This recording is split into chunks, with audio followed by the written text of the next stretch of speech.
Sir, তাকে চাওয়া বেশি কিছু চাওয়ানটি, তবে একটা অনুরোধ করি, আমার কি একদিনের জন্য জামিন দেওয়া যায়? জামিন কেন? একজনের কথা দিচ্ছিলাম, তারে বিয়ে করল।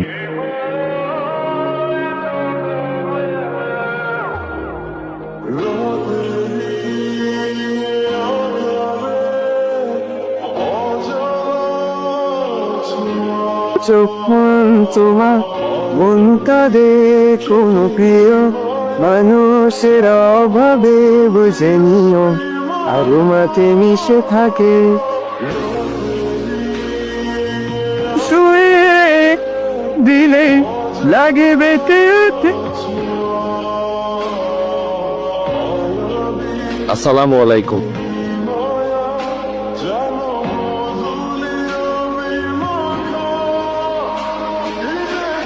আমি মরে গেলে আমাকে এই জায়গাটায় খবর দিও। সেসব উল্টোপাল্টা কথা বলতেছ? ভুটুপাল্টা কথা করছি না, আমি মারা গেলে চোয়ারে দেখতে আসবা, আমার জন্য খাবা। যদি মরটোর কথা বলিস যে আমি নিজে তোমার পানির মধ্যে তোমায় মেরে ফেলবানি, গছ মধ্যে রায় পায় লাগবে না। আমার মন করছে জজ আমার ফাঁসির রায় দিবে।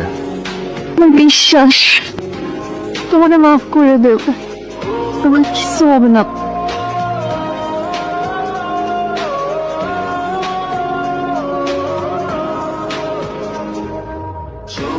আদালতে উপস্থিত সমস্ত তথ্য প্রমাণ পর্যালোচনার পর আদালতে এই সিদ্ধান্তে উপনীত হয়েছে যে আসামি সাইদকে বাংলাদেশ দণ্ডবিধি ধারা 302 অনুযায়ী মৃত্যুদণ্ডে দণ্ডিত করা।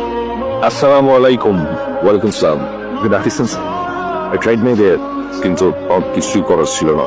তা আপনার ধন্যবাদ, একদিনের জন্য আমার জামিন দিয়ে আমার বিয়ের ব্যবস্থা করে দেবেন।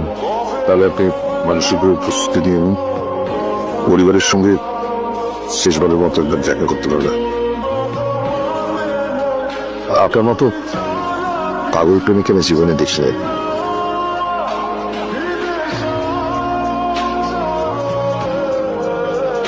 7 দিন পর আমার ফাঁসি, জজ আমার রায় দিয়ে দিচ্ছে। এটা তুই কি করলি? এই শহরে কত মানুষ খুন করে বুক ফুলে চলতেছে, আর তুই যেটা করছো এটা দর্শককে খুন করছিস তুই। এটা তো অপরাধ না। বাদ দে না, এই বিষয় নিয়ে কথা বলে তেমন লাভ নেই। তুই আগে তাবিল কর, আগে তাবিল কর, তোর পাশে ওপর আপনি বাঁচতে যাবি। আবার কখনো দেখা হবে কিনা জানি না, যদি আর কোনো দেখা না হয় আমি আল্লাহর কাছে দোয়া করবো যাতে আমাকে আবার দেখতে হবে। ওই দুনিয়ায় উঠছে না, তোমার বউ হয়ে থাকছে। আমার ছেড়ে থাকার যন্ত্রণা ওই দুনিয়াটা তুমি সহ্য করতে পারবা তো? আমি করছিলাম